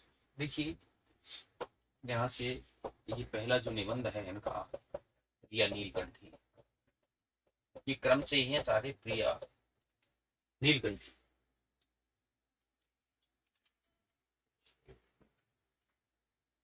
और ये इनकी 1968 की रचना है, प्रिय रस। तो रस से बनेगा रस आखेटक, रस आखेटक। उसके बाद रस आखेटक का नाम आता है। ये बहुत महत्वपूर्ण है। कुबेरनाथ राय के और विद्यानिवास मिश्र के निबंधों को कालक्रम से पूछा ही जाता है। रस आखेटक, और फिर उसके बाद गंध से गंधमादन, गंधमादन आएगा। फिर उसके बाद विषाद योग, विषाद योग। बस से बांसुरी यानी निषाद बांसुरी, निषाद बांसुरी। उसके बाद पर्ण से पर्ण मुकुट, और महाराज से महाकवि की तर्जनी, महा से महाकवि की तर्जनी।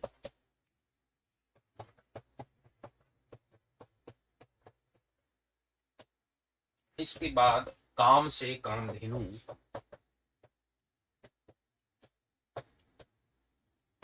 पत्र से मण मुकुतुल के नाम पत्र। इसके बाद मन से मन पवन की नौका, मन पवन की नौका। इसके बाद दृष्टि से दृष्टि अवसार। उसके बाद तर से त्रेता का बृहद साम। और फिर उसके बाद मराल, मराल से और अंध और आगाज। तो ये यहां से आगाज से आगम की नौका है, और मराल से मराल बनेगा, और अंधकार में अग्निशिखा, ये इससे बन जाएंगे। फिर ये मराल बन जाएगा, अंध से बन जाएगा अंधकार में अग्निशिखा, और आगा से बनेगा आगम की नाव, आगम की नाव। और ये आगम की नाव है, ये इनकी जो कृति है, ये 2002 की कृति है, आगम की नाव। तो ये क्रम से ही है। ये 1900 प्रिय नीलकंठी 1968 की कृति है इनकी। तो देखिए, सबसे पहले प्रिय नीलकंठी हम देखें, प्रिय नीलकंठी इसमें है नहीं। फिर उसके बाद प्रिय रस, तो यहाँ से रस आखिर तक भी नहीं है। मन से मन पवन की नौका, सॉरी, गंध से गंध मादन, गंध मादन है, तो देखिए गंध मादन सबसे पहले आएगा। फिर उसके बाद विषाद योग है नहीं, निषाद बांसुरी है नहीं, पर्ण मुकुट है नहीं, और महाकवि की तर्जनी भी नहीं है। फिर देखिए काम से कामधेनु, कामधेनु आ गया, और पत्र मणिमुक्तुल के नाम पत्र, और मन से मन पवन की नौका, और दृष्टि अवसार, और तर से त्रेतायु का बृहद साम, और मराल देखिए आ गया मराल, और आगम की नाव, ये यहाँ से आगाज से बना। तो 70 का सही विकल्प भी होगा। तो मित्रों, आज हमने ये हिंदी साहित्य के 70 प्रश्नों की प्रश्नोत्तरी की जो दूसरी प्रश्नोत्तरी है, तो अगले बुधवार को हम तीसरी प्रश्नोत्तरी के साथ फिर मिलेंगे। आज के लिए इतना ही। नमस्कार।